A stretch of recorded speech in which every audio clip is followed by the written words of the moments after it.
Hola Kiki, ¿cómo estás? Bien, bien, hola Felipe. Un gusto de tenerte acá en esta entrevista. Y preséntese. Bueno, soy Enrique Muñoz. Mira, voy a cambiar un poquito la cámara, parece que hay mucha luz. Ahí me parece mejor. Eh, Bueno, Enrique Muñoz, kinesiólogo de Unión Española. Eh,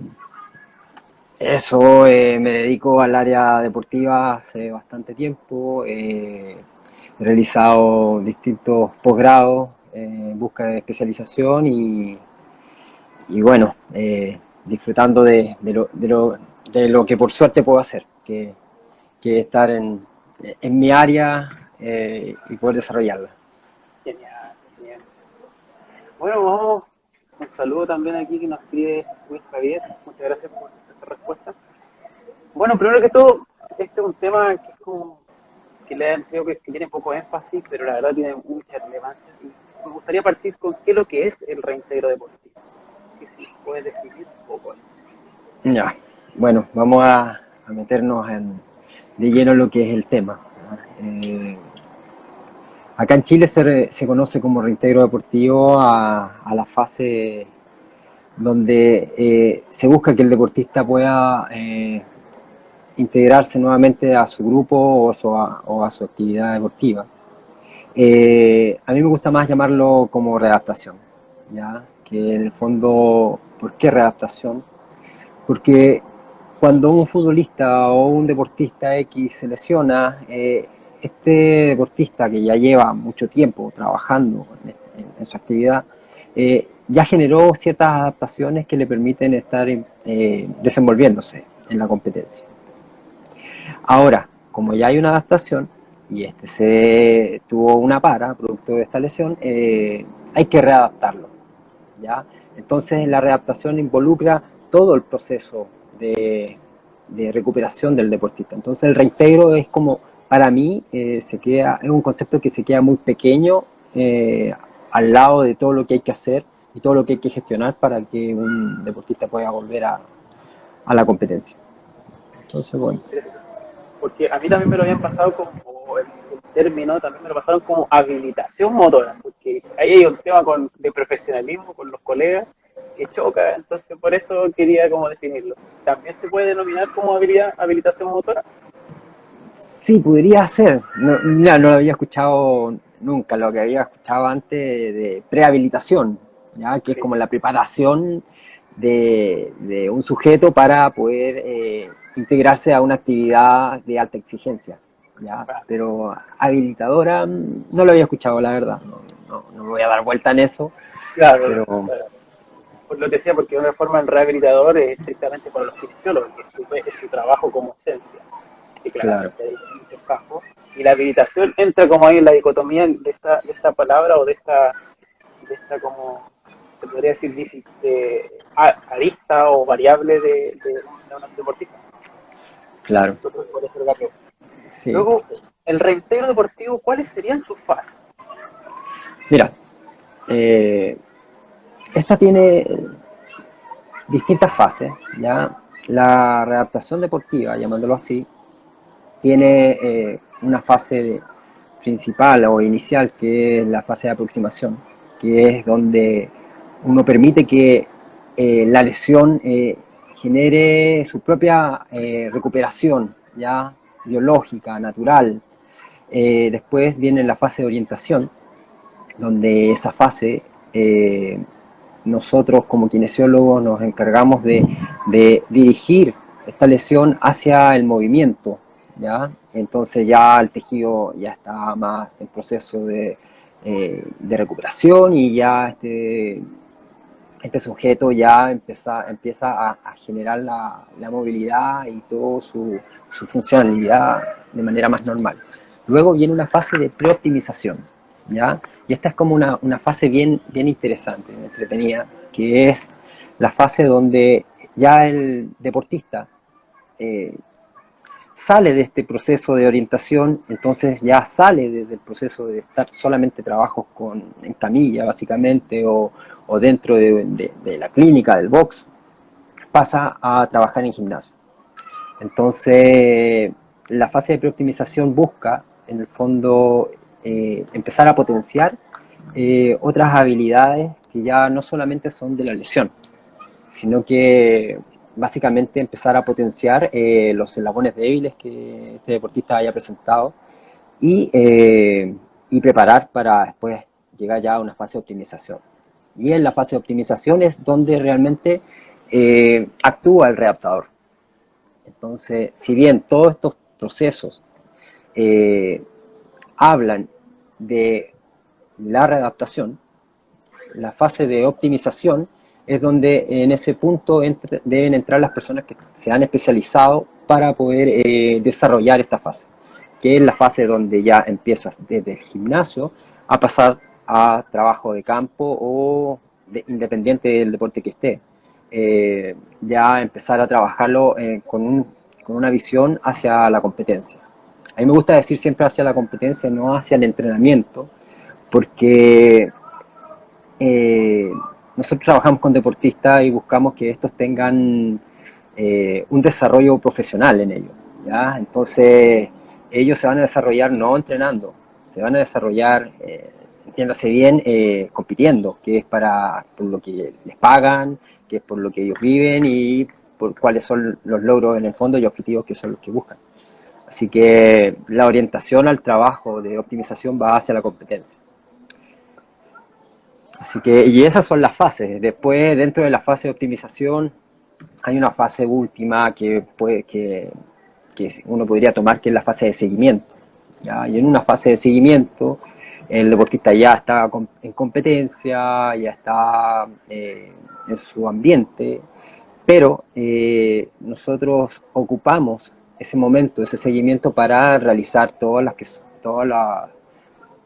los trabajos que ya van enfocados hacia la prevención de lesiones básicamente y a las compensaciones en el caso que el deportista las presente, porque en un proceso de rehabilitación tú te puedes encontrar con muchas cosas y a un deportista que necesita estar en competencia y competencia lo mejor posible, pero también lo más pronto posible, ¿ya? Hay muchas presiones que uno debe manejar cuando estás trabajando ya con deportistas a nivel profesional, que tú tienes que apurar ciertos momentos, pero la fase de compensación esa lo puedes seguir desarrollando y empezar a dar ciertos tips o ciertos toques, como algunos preparadores físicos le llaman. Incluso para mí, nosotros como kinesiólogos redactadores hablamos de estímulos y dar esos pequeños estímulos, cosa de no estar contraponiéndose a las cargas que estas van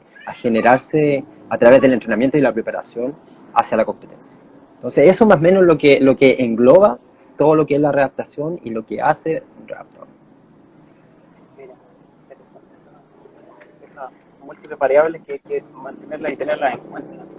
Muchas Claro. veces en los gimnasios se hace como, no, esto es fútbol, déjalo. Y, wow, hay que tener mucho cuidado. Y especialmente, como tú decías, el tema de profesionalismo. Ajá. Mira, te mando un saludo acá, Isaac, y bajo paredes, el mejor pique. Muchas gracias, jugador de Unión. Muchas gracias, Isaac. Hoy día estuvo muy bien su trabajo, los vi, así que no, muchas gracias por el saludo.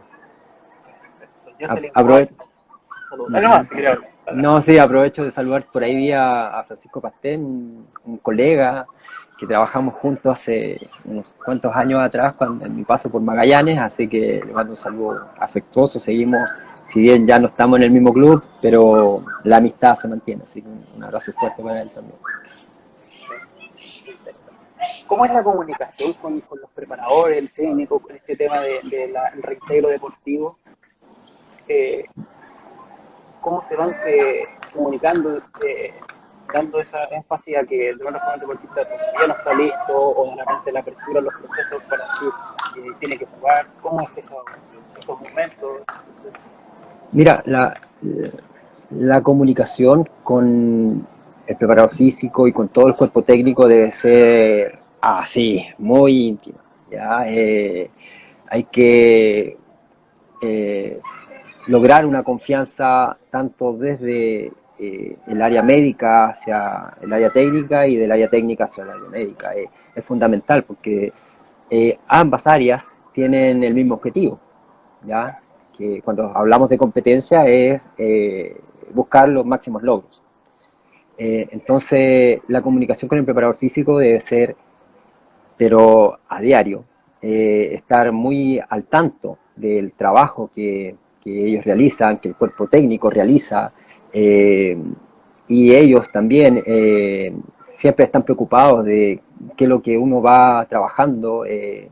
Hablemos en términos de carga, por ejemplo, que eh, quizás lo hablemos un poco más adelante, pero las cargas se manejan entre el cuerpo técnico, el preparador físico y también bajo la atención de los kinesiólogos deportivos. Entonces, la comunicación sí o sí debe ser muy fluida y, y manteniendo los mejores términos y tratar de ir entendiéndose, tomando en cuenta que a veces hay temas que no se manejan en un 100%, pero sí uno debe tener las nociones profundas y que te estás desarrollando en el ámbito deportivo. O sea, debes saber un poco de, de lo que, del pensamiento y el sentir del técnico hacia el fútbol, hacia lo que él va realizando, cuáles son sus métodos de entrenamiento, de juego, el preparador físico, cuáles son sus métodos de trabajo,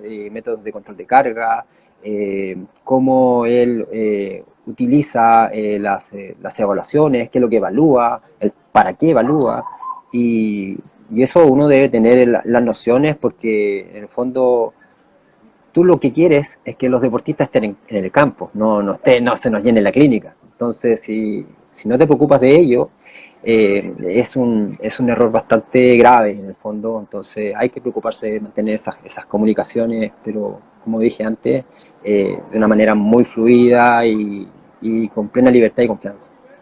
Efectivamente. Ahora aquí hay una pregunta como un poco cliché, se podría decir, que es este campo laboral. ¿A quién le pertenece? Porque muchas veces vemos que hay profesores de educación física haciendo esto y diciendo, no, esto es área de nosotros porque sabemos de planificación, y muchas veces los quienes dicen, no, esto es nuestra área porque es tema patología. Entonces, ¿cuál es tu opinión o qué nos dices de esto? Bueno, mira, en mi experiencia, acá, como te dije, acá en Chile no se conoce mucho la figura del redactador. Eh, sí, en Europa y en grandes clubes, el redactador es una figura importante. O sea, están los kinesiólogos, fisioterapeutas, está el preparador físico y el puente de estos es el redactador. Entonces, el redactador puede ser un profesor de educación física como puede ser un kinesiólogo. Ambos pueden llegar a ser. ¿Dónde está la clave de esto? En fortalecer cuáles son sus baches más débiles, ya cuáles son sus lagunas. En el área médica, los kinesiólogos, nosotros acá en pregrado, muchas veces no se le profundiza tanto en el área de entrenamiento. Entonces, eso es la mesa te queda coja si es que te quieres dedicar al deporte. O sea, no es solo saber del deporte que tú te estás desenvolviendo, no es solo del saber de la epidemiología, de la actividad, de las lesiones que ocurren, de las evaluaciones, no es solo eso, no es solo recuperar a un deportista, sino que tú después cuando estás en una fase de readaptación y optimización, tienes que manejarte con la periodización, tienes que saber manejarte con la planificación de cargas, saber lo que es una carga aguda, lo que es una carga crónica, lo que son las cargas externas, cargas internas, todos esos conceptos son muy importantes que los maneje un redactador y un kinesiólogo. Ahora, de la parte de educación física o INEF, como lo son en España, por ejemplo, eh, su punto débil es la patología, como bien lo dijiste. Entonces, si quieres ser readaptadores y siendo preparador físico o profesor de educación física, tienes que tener nociones profundas de las patologías. O sea, a veces existen protocolos muy definidos en relación a lesiones que ocurren como lesiones del ligamento cruzado anterior, eh, lesiones de, no sé, graves, pueden ser como lesiones ya a nivel de cadera, rodilla, tobillo, eh, desgarros musculares, y eso debe manejarlo también un profesor de educación física, y esto no se aprende solamente leyendo un libro o pasando por un curso, sino que hay que profundizar y son años de preparación. Entonces, cualquiera, ambos pueden serlo. Lo importante es cuánto tiempo le dedicas para poder desarrollarte y para poder realizar bien tu labor. Perfecto. Lo otro que es una pregunta interesante es la importancia de este proceso, porque muchas veces en ciertos equipos, bueno, obviamente en el fútbol son deportes profesionales, se le da Uh -huh. énfasis por sobre todas las cosas, las fases, pero ¿qué importancia tiene este proceso en el deporte informal? O sea, como lo mencioné antes, la readaptación busca readaptar a un deportista. Una fase de optimización busca fortalecer y enfocarse a potenciar al deportista. Si tú te saltas esa fase, tú resolviste una lesión, digamos una lesión del ligamento cruzado anterior. Eh, Fueron 6 meses de trabajo, ya, donde el deportista pasó de estar con 2 muletas a una muleta, caminar, correr, carrera lineal, cambios de dirección, empezar a tocar el balón, eh, y uno dice, oh, ya está bastante bien, empieza a lanzar con mayor potencia, está alcanzando ciertos grados de fuerza equilibrados entre ambas actividades. Hasta aquí, súper bien. Y ese trabajo lo podría hacer cualquier kinesiólogo. Eh, pero la parte importante que es cómo este debe desenvolverse dentro de su ambiente deportivo y competitivo, eh, es fundamental. O sea, tú tienes que saber darle estímulos. Si no le das estímulos de reales y potenciar eh, los mecanismos de lesión, los que son latentes, ¿ya? Mecanismos de lesiones latentes o mecanismos de lesión que ya están in situ en el deportista. Eh, debes manejarlo y eso solamente se puede lograr en esa fase. Ahí, piensa que en una fase de readaptación y de optimización no es solo lo mecánico, sino que también existen factores psicológicos importantes que solamente lo puedes manejar. Primero, con un profesional, como lo es un psicólogo deportivo, estando de la mano. Esto siempre se debe gestionar. O sea, Juanjo Brau lo habla, que el fisioterapeuta jefe del Barça, que las lesiones se gestionan y esto se gestionan a través de un equipo multidisciplinario. Entonces, todo entra en esta fase, no te la puedes saltar. Estás cerrando, estás haciendo que el deportista salte, ya, imagina, importante. Y si a veces no salta bien, se va a caer y va a volver de vuelta a lesionarse. Entonces, vuelve a estar en un proceso nuevamente de recuperación y no sale nunca y empieza el factor psicológico a golpear. Y entonces, es clave, la verdad, tener esta figura, el readaptador en un equipo, ya sea no solamente de fútbol, sino que en cualquier deporte. Así que es en una fase que no debería saltarse nadie. Es la preparación para que el deportista pueda volver a competir. eh, y como te digo, es fundamental que esté presente. Perfecto. Yo le pregunto cuál es el riesgo de no hacer bien un reintegro deportivo. Uf, lo primero, las recidivas. O sea, piensa que eh, cuando ocurre una lesión, hay factores, como te dije, factores psicológicos que están involucrados, hay factores económicos involucrados, hay factores de rendimiento involucrados. Entonces, si no se realiza bien un proceso de readaptación, todos esos factores se mantienen presentes, o sea, va a volver quizá no en la siguiente semana, pero sí tal vez imagínate en una lesión larga, como lo mencioné, el ligamento cruzado anterior, puede ser 6 meses o una fractura de un quinto metatarsiano que pueden ser 2 meses y está el jugador ahí y se acerca un contrato que está pronto a terminar y no está desarrollándose en la competencia, entonces son muchas presiones. Todo eso te juega en contra si no realizas un buen proceso de adaptación.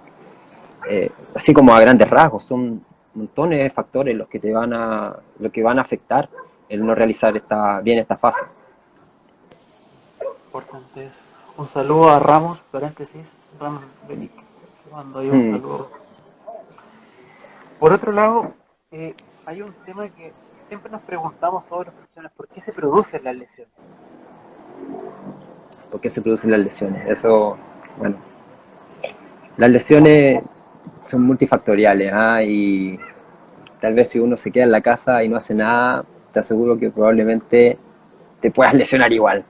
Ya te bajes de la cama y te lesiones. Las lesiones tienen factores genéticos, tienen factores de edad, factores de historial de entrenamiento, hay factores de control de carga. eh, entonces, hay mucho que te determina. Ya uno puede tener una predisposición a lesionarse como una susceptibilidad a lesionarse. Entonces debes manejarte y lograr identificar estos dos puntos a través de evaluaciones. Eh, Poder alejar al deportista. Después de una susceptibilidad de lesión, viene la lesión. Entonces, si tengo un jugador susceptible, prefiero que esté predispuesto. Y si lo tengo predispuesto, prefiero que esté lo más potenciado posible para que éste se aleje de esa bandera roja que, llamémoslo así, que puede ser una lesión. Eh, para mí, los factores genéticos son muy importantes. No tiene que ver con la raza, no tiene que ver con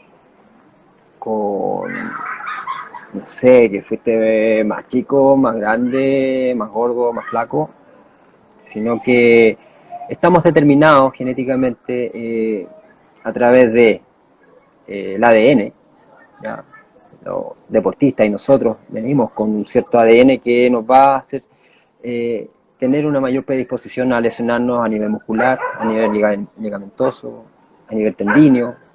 También ese ADN nos va a determinar si cuando nos ocurra una de estas tres lesiones, por mencionarla, va a ser grave o va a ser dentro de la media o van a ser lesiones leves.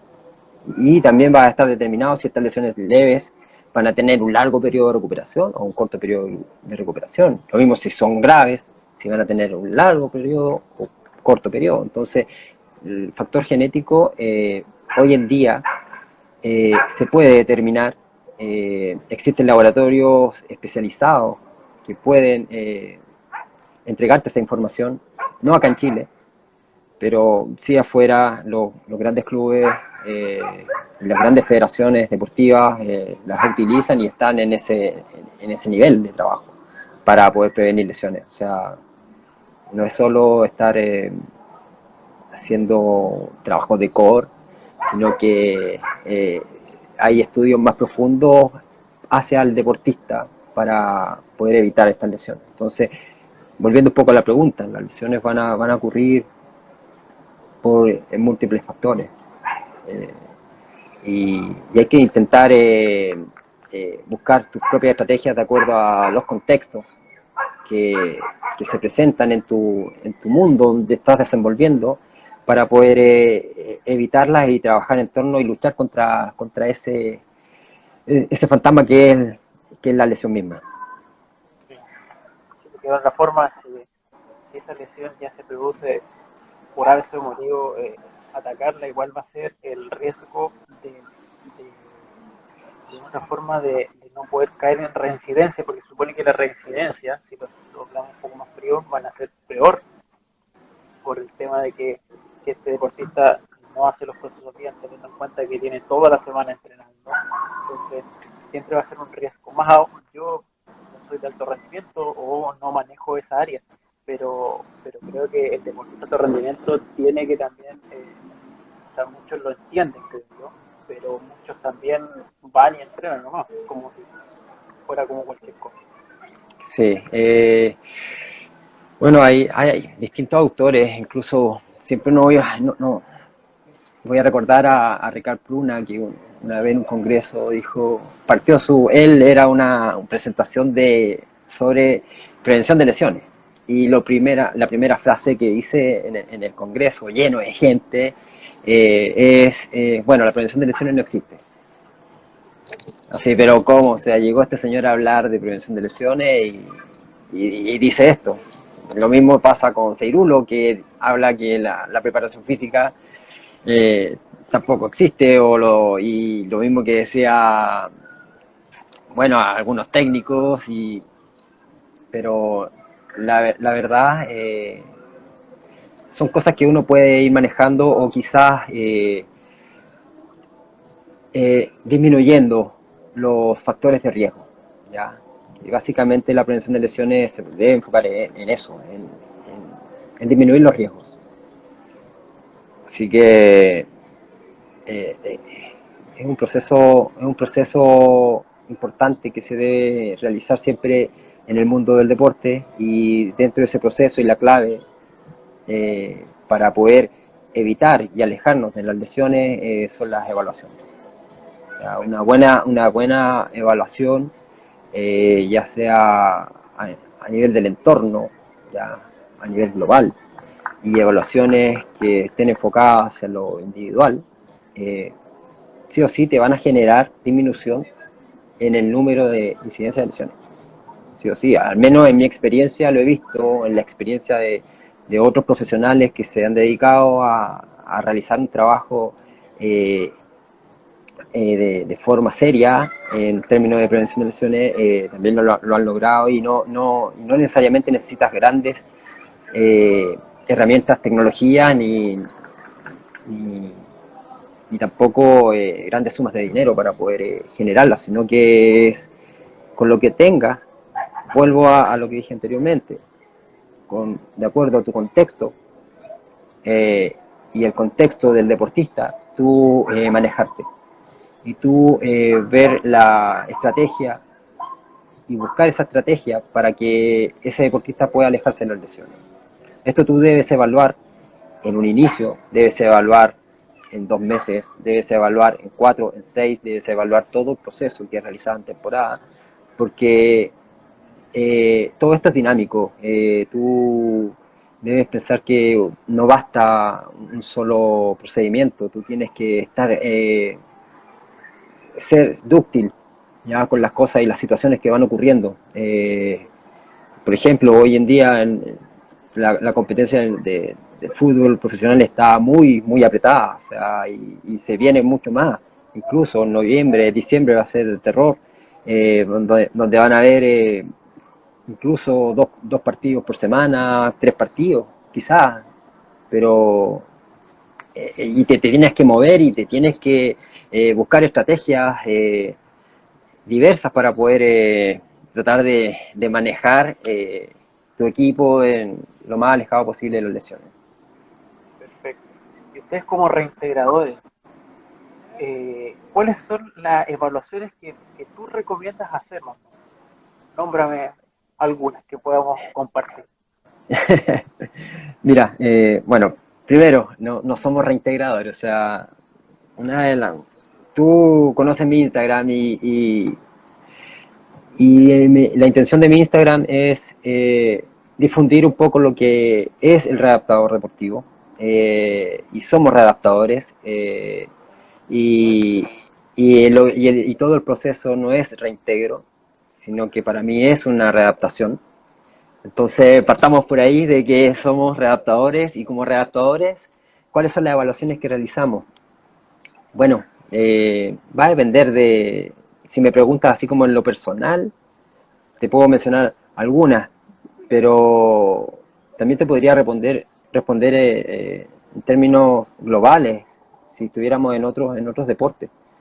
Primero, independiente del deporte, uno lo primero que debe hacer es conocer la epidemiología, ¿ya? De esa disciplina. Debes luego entender cuáles son las lesiones que ocurren, cuáles son las más frecuentes. En el caso del fútbol, lesiones musculares. Dentro de las lesiones musculares eh, tenemos los isquiotibiales, ya que es el grupo muscular que más se lesiona.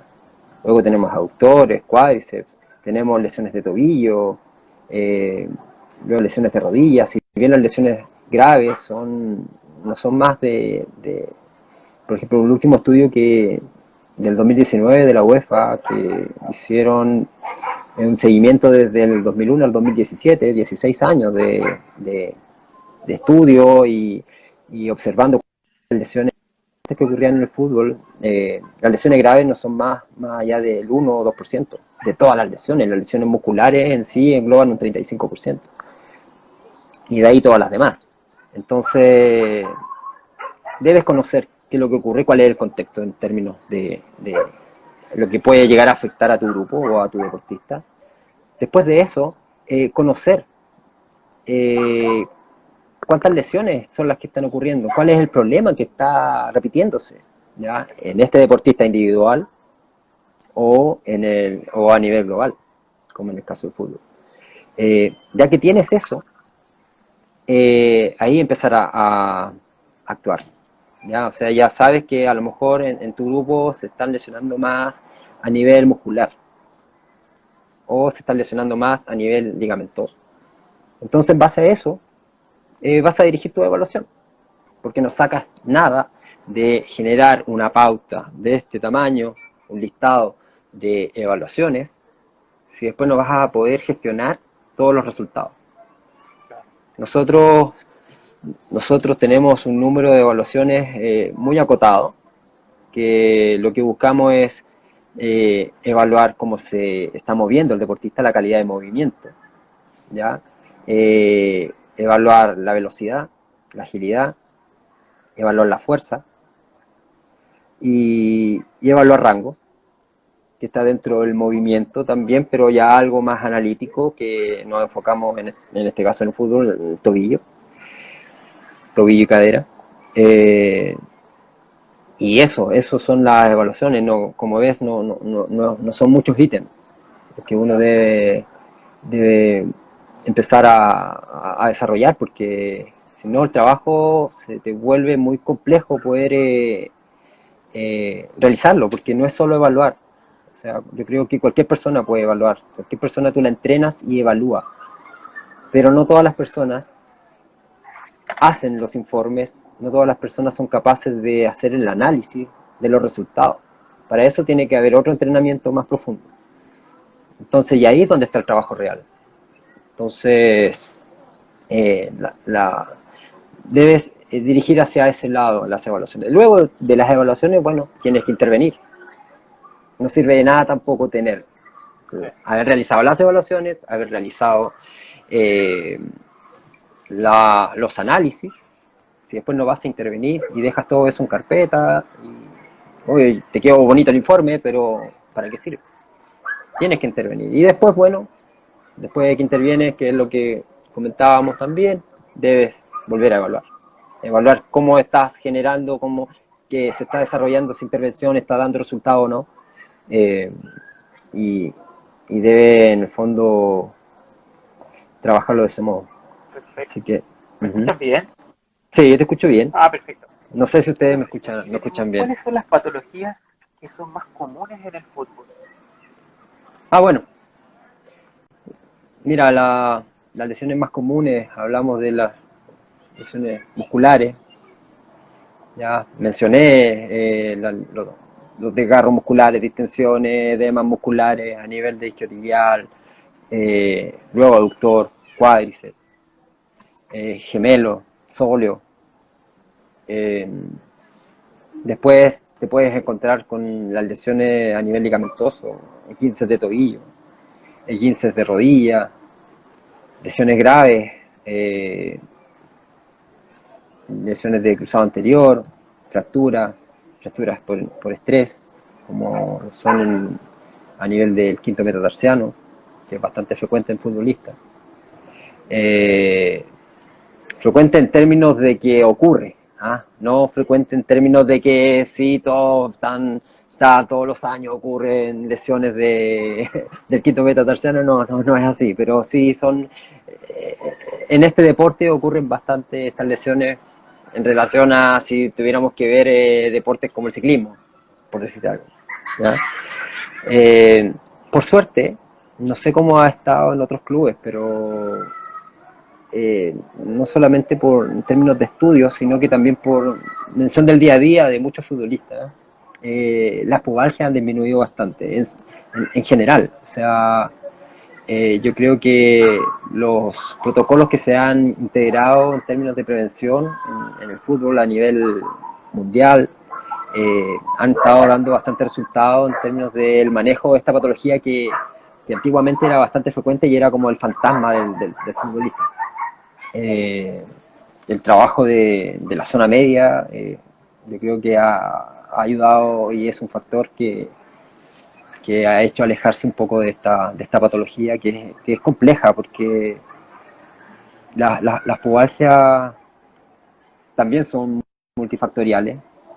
Eh, no solamente pubalgia del dolor del pubis, pero puede ser generada por una lesión por tensión del aductor, acortamiento aductor, irritación del tendón, puede venir desde también a través del recto anterior del abdomen, en su inserción, descompensaciones musculares, acortamientos de glúteo, etcétera. O sea, eh, por lo menos eso ya ha disminuido, pero esas más o menos son las lesiones más frecuentes que ocurren en el fútbol. Perfecto. Un Hay saludo, también lesiones a nivel lumbar, pero son las menores. perfecto. Un saludo, permiso, a Jocelyn Coach, que ahí estaba saludando. Y te mando un saludo, Galvez Ramiro. Dice, Ah, buen Ramiro. futbolero. Muchas gracias, Ramiro. Sí, un futbolista que también lo conocí en Magallanes hace un tiempo y sí, mantenemos contacto con muchos amigos que se van generando a través del tiempo en este deporte que es el fútbol. Así que importante. Y la readaptación. ¿Cómo sería una sesión? ¿Cómo ¿Cómo sería sería una una? sesión? Mira, eh, si ya eso va a depender, por ejemplo, la pregunta se vuelve un poco amplia porque la readaptación, como te mencioné, tiene distintas fases, ¿cierto? Claro. Tenemos en la fase de aproximación una sesión, bueno, si fuera una lesión muscular, básicamente deja actuar el proceso natural de reparación y un desgarro muscular no tocas el músculo en 72 horas. Más allá Claro. de hacer presoterapia, compresión y aplicar crioterapia, lo dejas solo. No soy de los kinesiólogos que sugieren tomar antiinflamatorios, que de hecho no está en nuestra facultad tampoco, pero si el médico así lo asigna, intento debatir un poquito ese punto y es preferible que tome un analgésico más que un antiinflamatorio para no en el fondo afectar este proceso de reparación. Entonces eso haría. Si después nos vamos a la fase de preoptimización, eh, pasando ya de la fase de orientación y lleguemos a la optimización, que es como un proceso bastante interesante mencionar, ya que este también tiene sus propios pilares, la fase de optimización. Ya, hay un pilar que habla de la capacidad de movilidad, ya, la capacidad o, o en el fondo buscar la optimización del movimiento. Hay una fase que es o pilar que es el trabajo de la condición física del deportista. Luego tienes otro pilar que habla de la especialización, ya, o especificación en el fondo del deportista en sí, o sea, si este es un central, un arquero, delantero, si es fútbol o handball, o, ¿ya? Y, y una cuarta eh, que es la fase de control de carga o gestión de carga, ¿ya? De la carga crónica en sí. Claro. Hay una, dentro de esas fases que en el fondo las hablan distintos autores, ¿ya?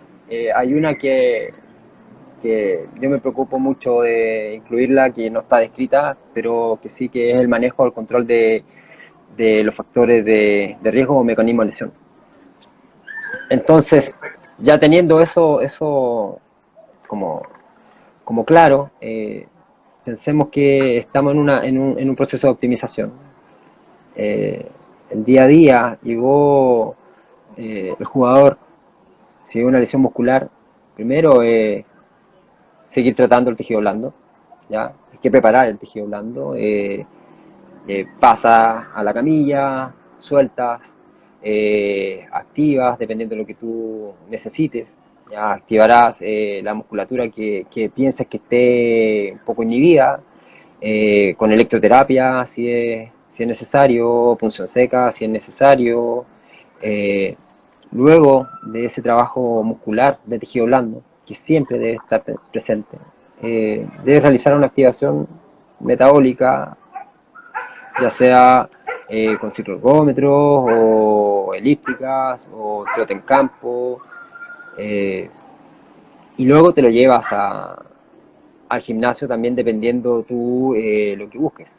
Si estás como, por ejemplo, en el proceso de optimización de la condición física o estás en el proceso de optimización de la especialización, vas a dirigir un trabajo eh, enfocado a ello.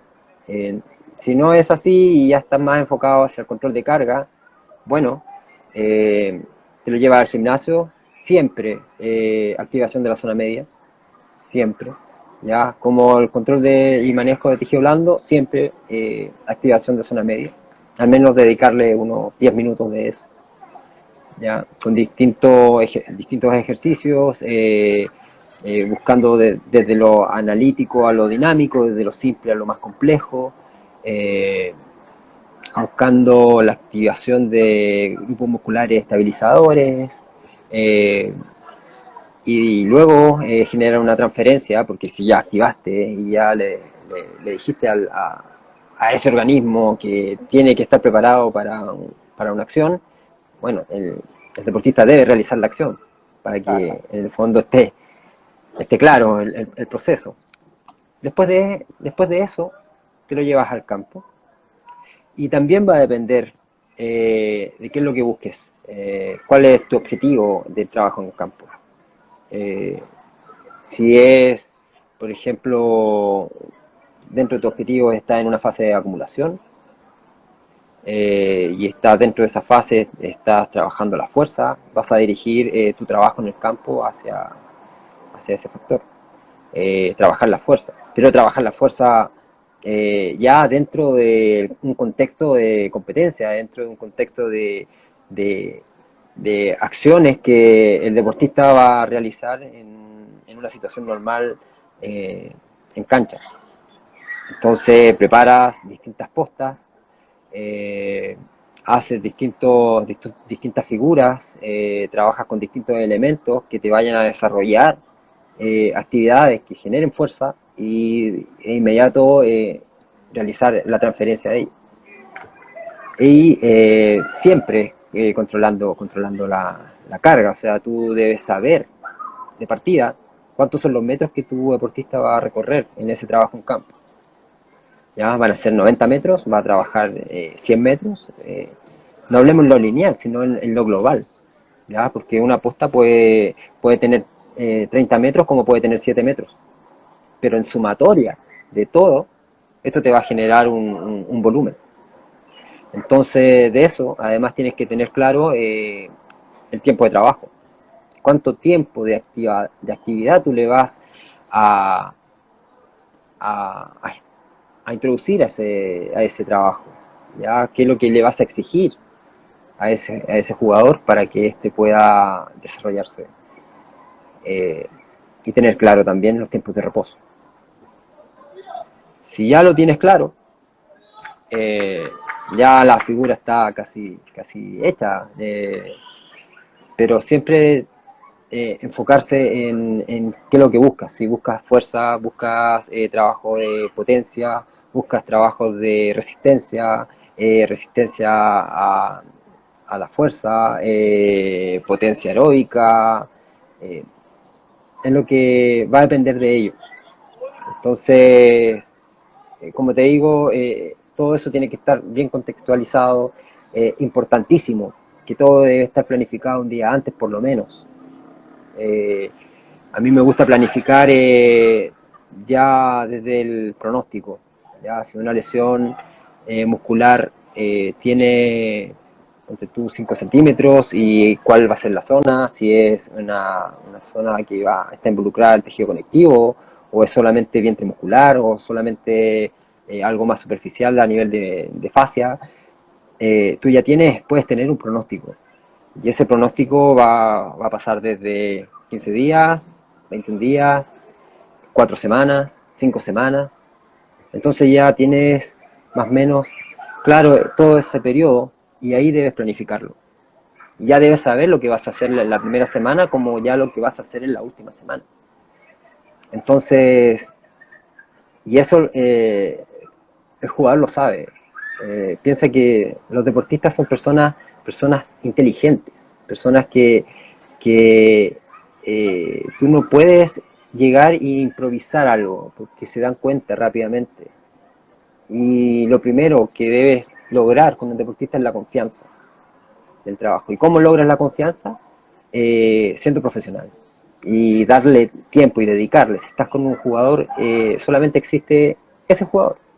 Ya no existe la familia, no existe más nada, no existen los problemas que tengas en el trabajo, tú estás con ese jugador y así de profesional debe ser. Porque su carrera está en juego, porque sus objetivos se hacen tus propios objetivos, ¿ya? Y debes involucrarte. Entonces, ¿y cómo te involucras? Con lo que te acabo de decir, con la planificación, teniendo claro, tú le muestras al deportista, mira, hoy te toca hacer esto, vamos a hacer, primero vamos a pasar a camilla, luego vamos a pasar a la bicicleta, luego vamos a pasar al gimnasio, vamos a activar, vamos a hacer esto y estos ejercicios, el jugador llega, ve todo el trabajo ya armado, después pasamos al campo, te tienes que poner zapatos, el trabajo corresponde a esto, vas a hacer tantas postas, terminamos con descarga y eso es lo que hacemos y es lo primero que le dices al deportista. Aparte de controlar sus cargas, de gestionarlas, de saber cómo viene, ocupar índices como el índice de Hooper, saber cómo viene de sueño, cómo viene de estrés, cómo viene de fatiga, cómo viene de dolor muscular, porque eso también va a determinar tu trabajo. Puedes tenerlo planificado, como te digo, de un día antes, pero si el deportista te marca ciertos puntos en el momento, tú vas a tener que cambiar un poco tu idea o tu planificación de trabajo. Eh, y gestionar, saber qué es cuál va a ser la carga arbitraria que se va a realizar, que va a estar expuesto este jugador. Porque en ese proceso tú debes ser capaz de tener la conexión con el preparador físico y volvemos a lo que conversábamos en un principio. Tú en tu informe final, tú tienes que decir, mira, la última carga que realizó, la carga aguda de la semana, fueron tantas unidades arbitrarias. Y la carga crónica con la que te estoy entregando al deportista son tantas unidades arbitrarias. Y que deben ser lo más cercano a lo que está trabajando el plantel, lo que está trabajando el grupo. Porque tú necesitas que ese jugador entre a la competencia. Como te digo, mi objetivo no es el entrenamiento. Mi objetivo es que ese jugador se desenvuelva en la competencia. Entonces, esa es la diferencia. Y no sé si logro o se entiende más o menos lo que tú me buscabas, que te explicara un poco una sesión, pero es que una sesión es muchas cosas, ocurren muchas cosas y debes planificar muchas cosas. Entonces es difícil, hay que estar ahí y vivenciarlo, porque son, no son lesiones las que uno recupera, sino que son personas y son deportistas y tienen eh, sus propios objetivos y a veces esos objetivos cambian y tienes que manejarlo, tienes que estar con el deportista, estar con el jugador. Eh, al menos así es como lo veo. Eh, y eso te quita mucho tiempo. Es verdad, es interesante. Sí. Un saludo, dice grande Quique Rodrigo González. Ah, muchas gracias, Rodrigo. Muchas gracias, jugador de Unión también. Gran jugador de Unión. Sí, muchas gracias por el saludo. También dice Magna Pascal, también manda un saludo. Tú te dedicaste al fútbol estrictamente, pero aquí ya un poquito nos volvemos a una pregunta un poco más relajada, desde el punto de vista de que ustedes los readaptadores, Ajá, sí, bien. importante eso, que nos cambie el paradigma también algunos los que saben mucho de este tema, para poder darle el énfasis, es súper importante, Ujú. desde el nombre hasta el proceso, súper importante. Entonces, Es súper eh, importante. ustedes como readaptadores, ¿cierto? De esta forma, cuando se especializan en un deporte, ¿les da la posibilidad después de saltar a otro deporte parecido? Eh, sí, absolutamente. O sea, tú puedes, como te digo, te mencioné esto de que debes interiorizarte en la disciplina donde tú te vas a desenvolver. Debes analizar la epidemiología, los problemas que ocurren, conocer al deportista, y eso lo vas a hacer tanto en el fútbol como en el remo, o en las artes marciales, en boxeo, en rugby. Lo puedes hacer. Tú como redactador debes estar capacitado para poder ayudar a cualquier deportista, ¿ya? A que éste pueda volver a la competencia. La formación te lo permite, y también si eres un apasionado de lo que se hace, eh, no tengo ninguna duda de que te puedes desarrollar perfectamente. Aquí preguntan la importancia de los test deportivos y qué relación tiene con las lesiones y readaptación. La importancia de los test deportivos, bueno, es clave. O sea, no puedes mejorar nada que no puedas objetivar. No puedes mejorar nada que no puedas evaluar, no puedes mejorar nada que no sepas cuánto valor tiene. Hablemos en términos de número. ¿Ya? Las percepciones subjetivas en deporte solamente son aceptadas en términos del esfuerzo para mí. ¿Ya? Pero las percepciones de cómo corre, cómo se está moviendo, tiene que ser algo objetivo. Entonces es clave. Si tú logras evaluar y hacer buenas evaluaciones dentro del contexto de ese deportista o de ese grupo, sí o sí vas a incidir en las lesiones. Recuerdo, y bueno, me imagino que por ahí debe estar Francisco, mi colega, que estuvimos en Magallanes, en una temporada solamente por términos estadísticos hubieron 74 lesiones. El año 2016, 2017, lo que empezamos a controlar fueron las recidivas. ¿Cómo lo controlamos? A través de protocolos de alta. ¿Y qué son los protocolos de alta? Evaluaciones.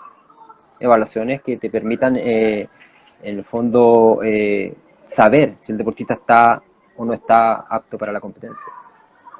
Y luego, ya el 2018, se integraron los trabajos preventivos. ¿Y cómo los integraste? Lo integras a través de las evaluaciones que tú realizas en pretemporada.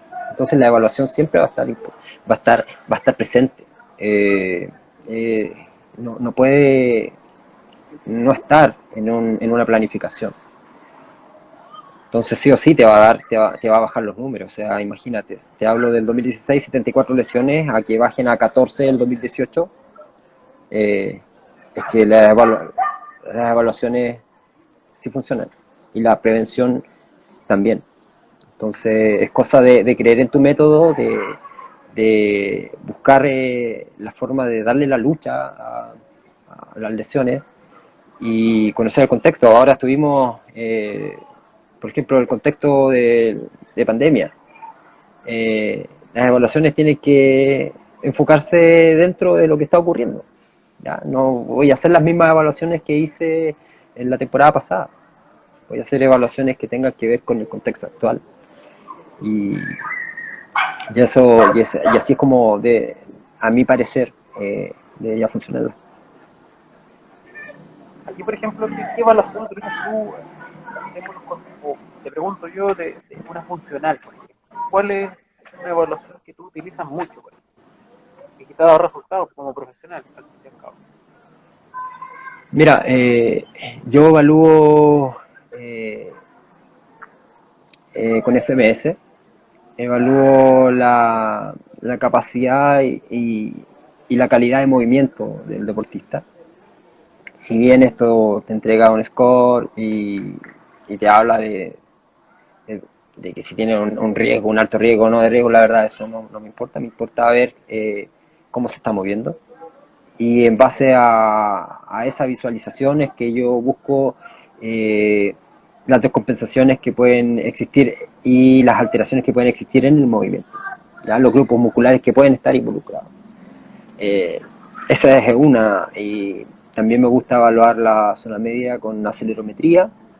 Eh, eh, Creo que es importante saber cómo debes trabajar la zona media. Si hay deportistas, por ejemplo, deportistas en alto rendimiento, un puente frontal eh, quizás no sea lo mismo para X jugador como para otro. No le va a hacer nada, ningún esfuerzo. Pero si lo subo a un BOSU y hago que ese puente frontal levante un pie, quizás a través de la acelerometría me va a marcar que sí, le está haciendo realizar mayor esfuerzo y a lo mejor no voy a perder tiempo en que este deportista haga solo planchas frontales, sino que voy a buscar otra estrategias para poder seguir desarrollando el fortalecimiento de esta zona. Eh, También me gusta evaluar mucho el T-Test.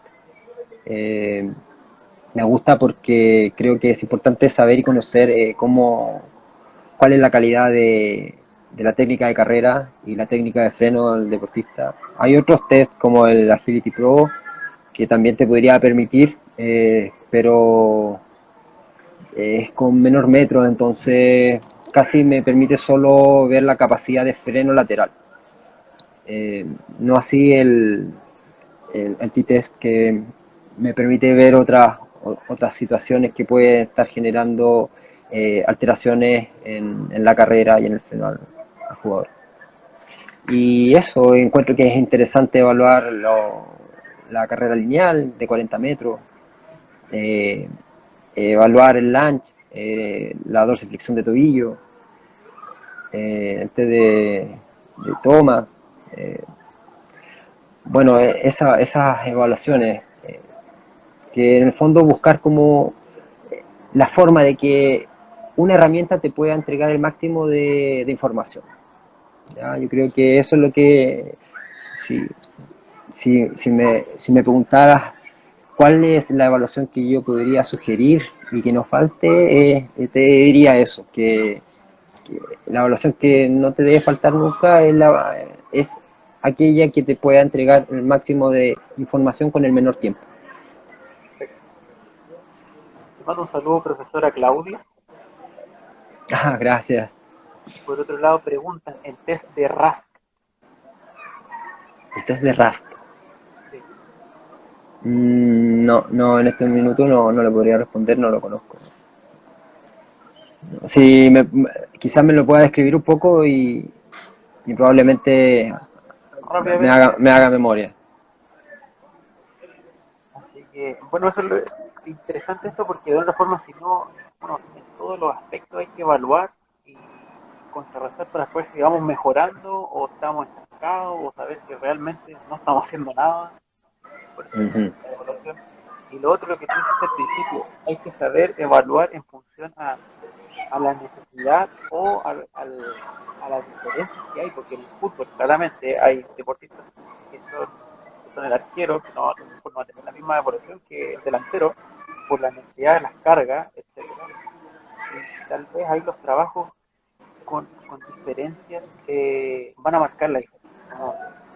Valga Ujú. la redundancia.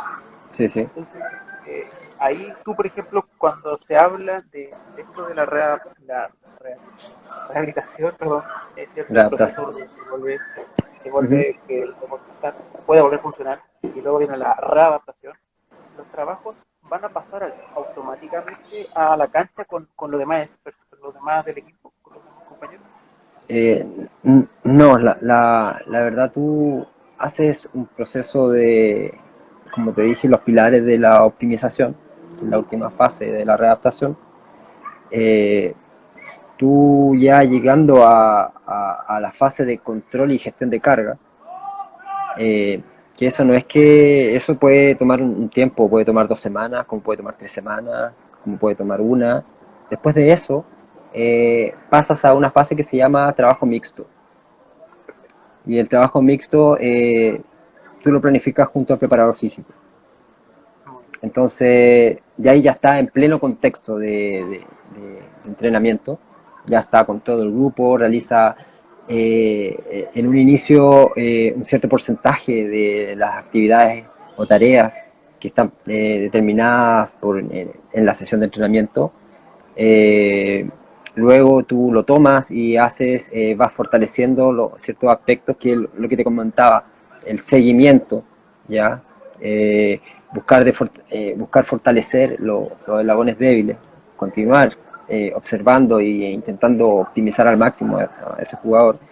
Y ese trabajo mixto cada vez va generándose como una pequeña madeja de lana y va creciendo, creciendo, creciendo hasta que el jugador ya está haciendo los trabajos reducidos.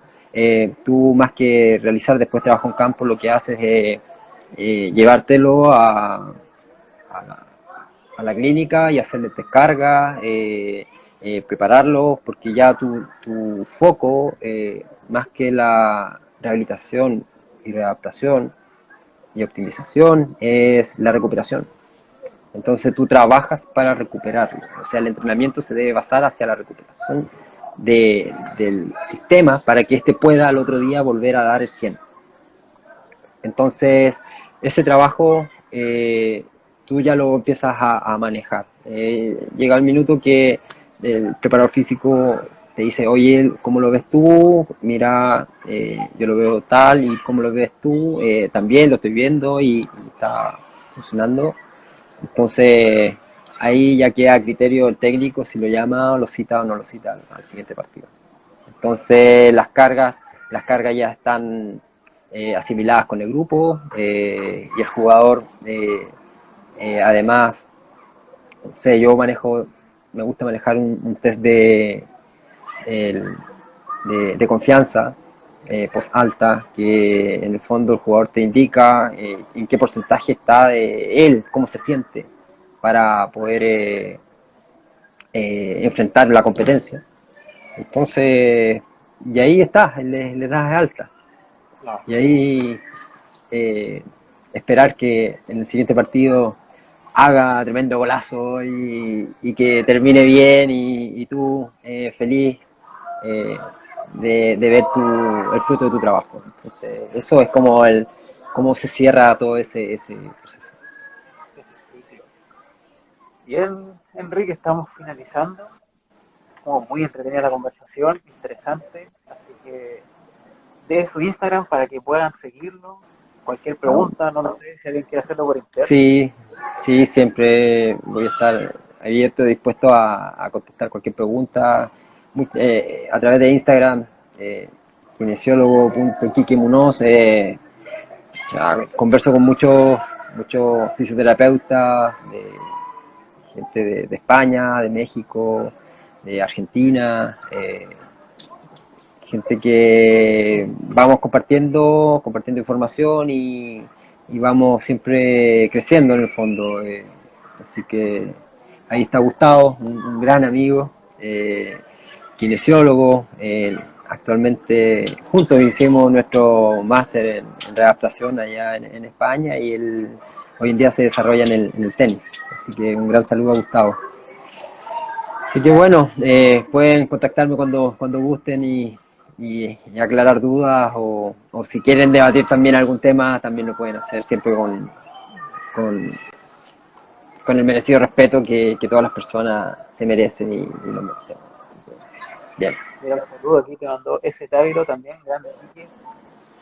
Así, kinesiólogo de Deportes La Serena, gran amigo también, muchas conversaciones a través de las redes y, y así es esto. Así que pucha, te agradezco la instancia, gracias por la entrevista, me encontré muy entretenida, lo he pasado muy bien.